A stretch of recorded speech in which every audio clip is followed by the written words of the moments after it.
الحمدللہ رب العالمین، الصلاۃ والسلام علی رسولہ الکریم، اما بعد فاعوذ باللہ من الشیطان الرجیم، بسم اللہ الرحمن الرحیم، رب اشرح لی صدری ویسر لی امری واحلل عقدۃ من لسانی یفقہوا قولی، رب زدنی علما، اللہم فقہنا فی الدین، آمین یا رب العالمین۔ السلام علیکم ورحمۃ اللہ وبرکاتہ۔ اللہ تعالیٰ ہم سب کو صحت اور ایمان کی اچھی حالتوں میں رکھے۔ ہم اسلامیات اختیاری برائے Punjab text book board FA کے نصاب کا باقاعدہ آغاز کر چکے ہیں۔ یہ نصاب 12ویں جماعت کے طلباء و طالبات کے لیے ہے۔ آج ہم سورہ البقرہ آیات 130 تا 135 مع ترجمہ و تشریح پڑھیں گے۔ ہمیشہ کی طرح آپ سے یہی کہنا چاہوں گی کہ اگر آپ ابھی تک ہمارے چینل پر نئے ہیں تو چینل کو سبسکرائب کر دیں، ساتھ ہی ساتھ بیل آئیکن کو بھی دبا دیں تاکہ آنے والی ہر ویڈیو کا نوٹیفیکیشن سب سے پہلے آپ کو مل جائے۔ آپ اس ویڈیو کو لائک کریں اور اپنے دوستوں کے ساتھ بھی شیئر کریں۔ بہت شکریہ۔ ناظرین اکرام اور عزیز طالبات، کل ہم نے حضرت ابراہیم علیہ السلام کی 2 طرح کی دعاؤں کے بارے میں پڑھا تھا کہ حضرت ابراہیم علیہ السلام نے ایک تو اپنی دنیا کے لیے دعا مانگی، اور جس میں ہم نے دیکھا کہ حضرت ابراہیم علیہ السلام نے شہر مکہ کی آبادی کے حوالے سے دعا کی، اور پھر وہاں پہ موجود جو ان کی اولاد تھی ان کے حوالے سے اللہ رب العزت سے رزق طلب کیا۔ اللہ رب العزت نے ان کی اس دعا کو قبول فرمایا۔ اس کے بعد جب یہ بیت اللہ کی تعمیر کر رہے تھے تو انہوں نے دعا مانگی کہ اللہ رب العزت، یہ سب ہم تیری رضا کے لیے کر رہے ہیں، تو ہم سے اس کاوش کو قبول فرما لے۔ اس کے بعد انہوں نے یعنی حضرت ابراہیم علیہ السلام نے ایک اور دعا کی، اور وہ دعا نبی کریم صلی اللہ علیہ وآلہ وسلم کی بعثت سے متعلق تھی۔ یعنی دعا کن لوگوں نے مانگی تھی؟ 2 انبیاء تھے، حضرت ابراہیم علیہ السلام اور حضرت اسماعیل علیہ السلام۔ اب انہوں نے دعا مانگی تھی حضور صلی اللہ علیہ وآلہ وسلم کی بعثت کے حوالے سے۔ اس سے یہ صاف ظاہر تھا کہ آپ صلی اللہ علیہ وآلہ وسلم کا ظہور حضرت اسماعیل علیہ السلام کی اولاد میں سے ہی ہونا تھا۔ اس سے یہ اختلاف بھی ختم ہو گیا جو یہودی اور عیسائی کرتے ہیں، جو یہ کہتے ہیں کہ آخری نبی تو ہم میں سے آنا تھا، اب وہ ادھر سے کہاں سے آ گیا، حضرت اسماعیل علیہ السلام سے کہاں سے آ گیا۔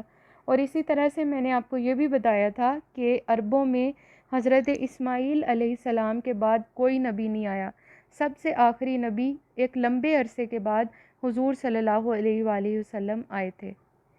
اب آج ہم جو آیات پڑھیں گے ان میں بھی حضرت ابراہیم علیہ السلام کی ایک یعنی کہ ان کے ایک خاص آنر کا ذکر ہے کہ ان کو ایک بہت خاص مقام دیا جا رہا ہے، اور یہ کہا جا رہا ہے کہ کون ہے جو کہ ان کی ملت سے منہ موڑے گا، اور یقیناً وہی شخص ان کی ملت سے منہ موڑ سکتا ہے جو بے وقوف ہو۔ اس سے ہمیں کیا پتہ چلا کہ دین ابراہیمی کی پیروی کرنا جو ہے وہ اللہ رب العزت اس چیز کو پسند کرتے ہیں، اور اس سے منہ موڑنے والا کون شخص ہو سکتا ہے؟ بے وقوف، اس کو یعنی اپنے نفس کے پیچھے چلنے والا، نفس کی پیروی کرنے والا، اس کو اللہ رب العزت ناپسند کر رہے ہیں، بے وقوف کہہ رہے ہیں اپنی کتاب میں۔ وَمَن يَرْغَبْ عَن مِّلَّةِ إِبْرَاهِيمَ، اور کون ہے وہ جو ابراہیم علیہ السلام کی ملت سے منہ موڑے گا، آپ کے طریقے سے منہ موڑے گا۔ إِلَّا مَن سَفِیہَ نَفْسَہُ، مگر وہ جو اپنی خواہشات کے پیچھے چلے گا یا بے وقوف ہوگا، اپنی بے وقوفی کی بنا پر ابراہیم علیہ السلام کی ملت سے منہ موڑے گا۔ وَلَقَدِ اصْطَفَيْنَاهُ فِي الدُّنْيَا، اور ہم نے ان کو، اور البتہ تحقیق ہم نے ان کو دنیا میں چن لیا تھا۔ کیسے چنا تھا؟ ان کو انسانیت کا امام بنایا تھا، ان کو اللہ رب العزت نے خلیل اللہ بنایا یعنی اپنا دوست کہا، اور اس کے بعد ہم یہ دیکھتے ہیں کہ جس دین کی پیروی آج تک ہم کر رہے ہیں یہ وہ دین ہے جو ابراہیم علیہ السلام کا دین ہے، جو تمام انبیاء کا دین ہے۔ اور اس کے ساتھ ساتھ جب ہم نبی کریم صلی اللہ علیہ وآلہ وسلم پر درود پاک پڑھتے ہیں تو وہاں پر بھی ابراہیم علیہ السلام کا نام آتا ہے۔ اللہم صلی علی محمد وعلی آل محمد کما صلیت علی ابراہیم۔ اس طرح سے آپ نے کیا دیکھا کہ حضرت ابراہیم کو ان کی سیکریفائزز کی بنیاد پر، ان کی قربانیوں کی وجہ سے ایک مقام دیا گیا، جس کی ایک صورت یہ بھی تھی کہ ان کو جو ہے ان کی ملت سے منہ موڑنے والے کو بیوقوف کہا گیا، اور ان کو اللہ نے اپنا دوست کہا، انسانیت کا امام بنایا، اور رسول اللہ صلی اللہ علیہ وآلہ وسلم کے دین میں ان کو ایک طرح سے خاص مقام اور خاص حیثیت کے طور پر انہیں یاد کیا جاتا ہے۔ اس کے بعد ہم دیکھتے ہیں کہ ایک اور بات کہی اللہ رب العزت نے، وَلَقَدِ اسْتَفَيْنَاهُ فِي الدُّنْيَا، اور البتہ تحقیق ہم نے ان کو دنیا میں چن لیا تھا، دنیا میں ان کو خاص مقام دے دیا تھا۔ وَإِنَّهُ فِي الْآخِرَةِ لَمِنَ الصَّالِحِينَ، اور بے شک وہ آخرت میں بھی صالحین میں سے اٹھائے جائیں گے، نیک وکار لوگوں میں سے اٹھائے جائیں گے، نیک وکار لوگوں میں ان کا شمار ہوگا۔ عزیز طالبات، حضور صلی اللہ علیہ وآلہ وسلم جس دین کی تبلیغ کر رہے تھے، یا جو دین وہ لے کر آئے تھے، دراصل وہ دین ابراہیمی تھا، اور ہم سب کو بھی اسی کی پیروی کرنے کی تلقین کی گئی ہے، کیونکہ ابتدا ہی سے جو دین تھا وہ دین اسلام تھا، اور ابراہیم علیہ السلام بھی دین اسلام ہی کی تبلیغ کر رہے تھے۔ اس کی دلیل سورہ انعام میں ہے۔ نبی صلی اللہ علیہ وآلہ وسلم سے کہا گیا، قُلْ إِنَّنِي هَدَانِي رَبِّي إِلَىٰ صِرَاطٍ مُسْتَقِيمٍ، اے نبی صلی اللہ علیہ وآلہ وسلم آپ کہہ دیجئے کہ مجھے اللہ رب العزت نے صراط مستقیم کی طرف ہدایت دی ہے۔ صراط مستقیم کس کو کہتے ہیں؟ سیدھے راستے کو۔ اور اس کے علاوہ وہ راستہ جو انبیاء کا راستہ تھا، نیک وکار صالحین کا راستہ تھا، اس راستے کی طرف چلنے اور اس پر عمل کرنے کی تمام مسلمانوں کو تلقین کی گئی ہے۔ اور وہ راستہ کس کا تھا؟ وہ راستہ ابراہیم علیہ السلام کا تھا، کہ جب ان کے رب نے ان سے کہا، اذ قال لہ ربہ اسلم قال اسلمت لرب العالمین، جب ان کے رب نے ان سے کہا تھا کہ اسلام لاؤ، یعنی میرے مطیع و فرما بردار بن جاؤ، میری اطاعت کرو، میرے احکامات پر عمل کرو، تو انہوں نے کیا کہا؟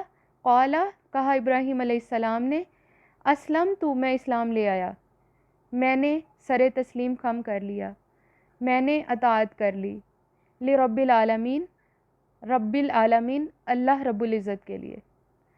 یہ ہوتی ہے عاجزی، کہ جیسے بات سنیں اس پر عمل کر لیا جائے، سمعنا و اطعنا، اصل اسلام بھی یہ ہے۔ جیسے ہم پیچھے پڑھا ہے نا، بلا من اسلم وجہہ للہ وہو محسن، کہ اصل اسلام کیا ہے؟ کہ اللہ کے سپرد انسان اپنے آپ کو کر دے، اس کی اطاعت و فرما برداری میں انسان خود کو وقف کر دے۔ ابراہیم علیہ السلام نے بھی اسی طرح سے کیا تھا، تو یہ اسی کی طرف اشارہ ہے کہ ابراہیم علیہ السلام ایک عاجز شخص تھے جو پوری طرح اپنا آپ اللہ کے سپرد کر چکے تھے۔ اس کے بعد ہم دیکھتے ہیں کہ انہوں نے اپنی اولاد کو بھی یہی تعلیم دی تھی۔ انہوں نے اپنی اولاد سے کیا کہا تھا؟ وَوَصَّى بِهَا إِبْرَاهِيمُ وَوَصَّى بِهَا إِبْرَاهِيمُ لِبَنِيهِ، کیا کہا تھا کہ اور وصیت کی ابراہیم نے اپنی اولاد سے، یا اپنے بچوں کو کیا وصیت کی تھی؟ وَيَعْقُوبُ، اور یعقوب نے بھی کی تھی۔ قَالَ يَا بُنَيَّ، قَالَ کہا، یا بنیہ اے میرے بیٹو، ان اللہ اصطفیٰ لکم الدین، کہ بے شک اللہ رب العزت نے تمہارے لیے دین کو پسند کر لیا ہے۔ دین کیا ہوتا ہے؟ طریقہ زندگی گزارنے کا طریقہ، یا شریعت۔ شریعت کو کہتے ہیں دین۔ آگے جا کے میں آپ کو بتاؤں گی کہ شریعت دراصل زندگی گزارنے کے طریقے کو ہی کہتے ہیں۔ فَلَا تَمُوتُنَّ، پس تم ہرگز نہ مرنا، إِلَّا وَأَنْتُمْ مُسْلِمُونَ، یہاں تک کہ تم مسلم ہو، یہاں تک کہ تم اللہ رب العزت کے مطیع و فرما بردار ہو۔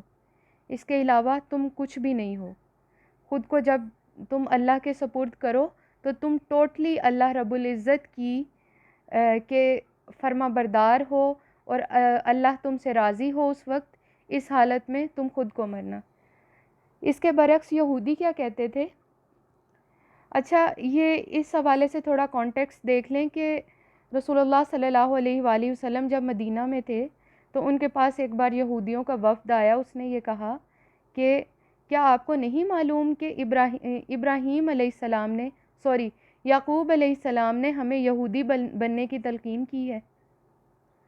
تو اس حوالے سے جو قرآن کریم میں پھر ان کی اس بات کا جو رد پیش کیا گیا وہ ہے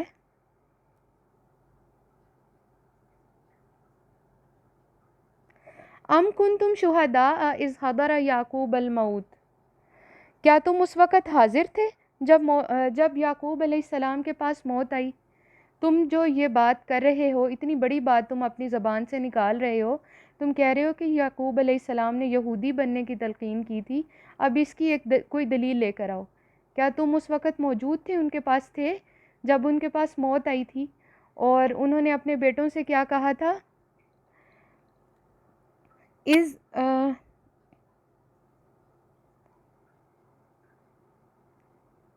اس قال لبنیہ، جب انہوں نے اپنے بیٹوں سے کہا تھا ما تعبدون من بعد، کہ تم میرے بعد کس کی عبادت کرو گے.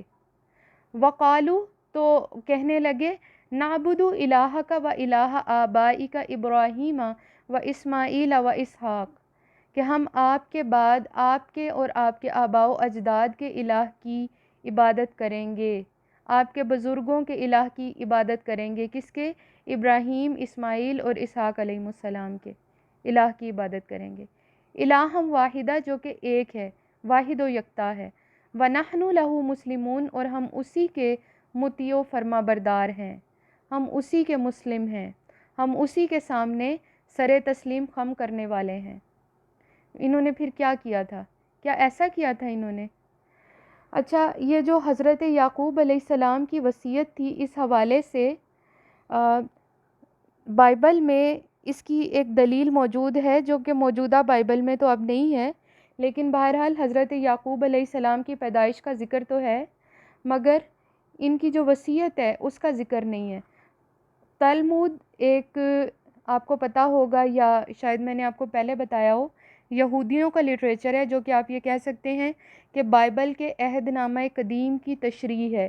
اس میں اس حوالے سے ایک عبارت ہے جس کا تذکرہ کچھ یوں ہے کہ حضرت یعقوب علیہ السلام نے جو اپنے بیٹوں کو نصیحت کی تھی، خداوند اپنے خدا کی بندگی کرتے رہنا، وہ تمہیں اس طرح سے آفات سے بچائے گا جس طرح سے تمہارے آباء و اجداد کو بچاتا رہا ہے.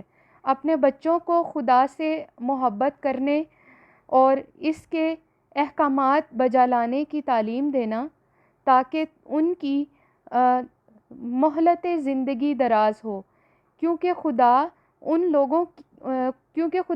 لوگوں کی حفاظت کرتا ہے جو حق کے ساتھ کام کرتے ہیں. اس کے جواب میں لڑکوں نے ایک اور لائن ہے، اچھا، اس کی راہوں پر ٹھیک ٹھیک چلتے رہنا.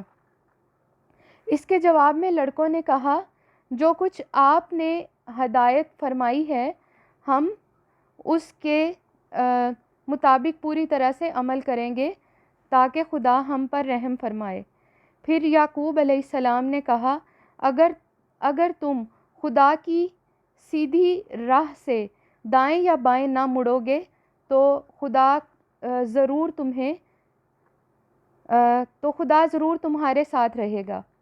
تو یہ وہ الفاظ تھے جو تلمود میں حضرت یعقوب علیہ السلام کی وصیت سے متعلق تھے، یعنی انہوں نے جو اپنے بیٹوں کو وصیت دی تھی یہ قرآن کریم کے الفاظ سے ملتے جلتے الفاظ ہیں کہ جس طرح سے قرآن کریم میں یہ ہمارے سامنے جو آیت ہے اس میں یہی بات بیان کی گئی ہے کہ حضرت یعقوب علیہ السلام نے ان سے پوچھا تھا کہ تم میرے بعد کس کی عبادت کرو گے، یعنی میں نے تو تمہیں ایک واحد و یکتا رب کی عبادت کے لیے اکٹھا کیا ہے، کیا تم میرے اس دین کو زندہ رکھو گے یا بعد میں بھول جاؤ گے؟ تو انہوں نے کہا تھا نہیں، ہم آپ کے بعد اسی رب کی عبادت کریں گے جس کی آپ اور آپ کے آباء و اجداد کرتے آئے ہیں، اور ہم اسی کے مطیع و فرما بردار بنے رہیں گے. اس کے بعد آیت نمبر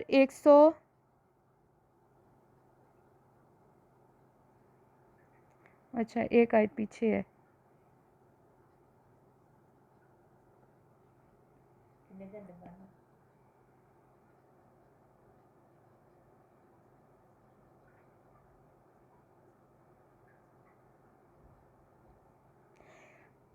تلک امۃ قد خلت لہا ما کسبت ولکم ما کسبتم ولا تسألون عما کانوا یعملون. تلک امۃ قد خلت، یہ وہ امت تھی یا یہ وہ لوگ تھے جو گزر گئے. یہ وہ لوگ تھے یعنی تمہارے آباء و اجداد جو کہ گزر گئے. لہا ما کسبت ولکم ما کسبتم، ان کی کمائی ان کے کام آئے گی، اور جو کچھ انہوں نے کیا ان کے کام آئے گا، اور جو کچھ تم کرو گے وہ تمہارے کام آئے گا. ولا تسألون عما کانوا یعملون، اور تم سے ان کے اعمال کے بارے میں سوال نہ کیا جائے گا. اب یہ بات کیوں کی؟ کیونکہ یہود خاص طور پہ اس بات پر غرور کرتے تھے کہ ہم انبیاء کی اولاد ہیں اور اس وجہ سے ہم راہ راست پر ہیں. تو یہاں پہ ان کی اس بات کا رد پیش کیا گیا کہ تم بظاہر خود کو انبیاء کی اولاد کہتے ہو، کیا تم ان کی تعلیم، ان کی تربیت کو تم نے زندہ رکھا ہے، یا محض ان کا نام لینے سے، ان کی اولاد ہونے سے ہی غرور و تکبر میں مبتلا ہو گئے، اور تم یہ کہہ رہے ہو کہ ہم ان کی اولاد ہونے کی وجہ سے بخشے جائیں گے؟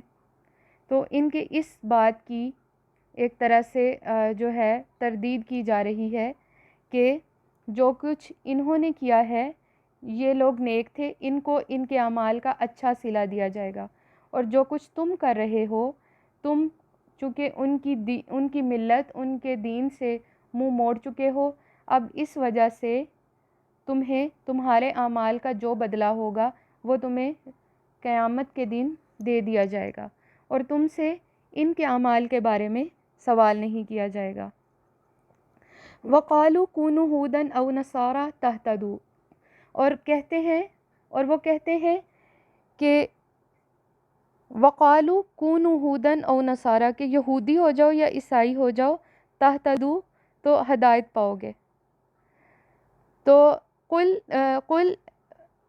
بل ملت ابراہیم حنیفہ، اے نبی صلی اللہ علیہ وآلہ وسلم آپ فرما دیجئے بلکہ ابراہیم علیہ السلام کی ملت جو ہے یہی صحیح راستہ ہے جو کہ یکسو تھے. وما کان من المشرکین، اور وہ ہرگز مشرکوں میں سے نہ تھے. اب یہاں پہ دیکھیں کہ ابراہیم علیہ السلام کو دوبارہ پھر اہمیت دی جا رہی ہے ان کی سیکریفائسز کی وجہ سے. اور یہودی کیا کہتے تھے کہ یہودی ہو جاؤ یا عیسائی ہو جاؤ تو ہدایت پاؤ گے. ہدایت کا دار و مدار یہودی یا عیسائی ہونے پر ہے.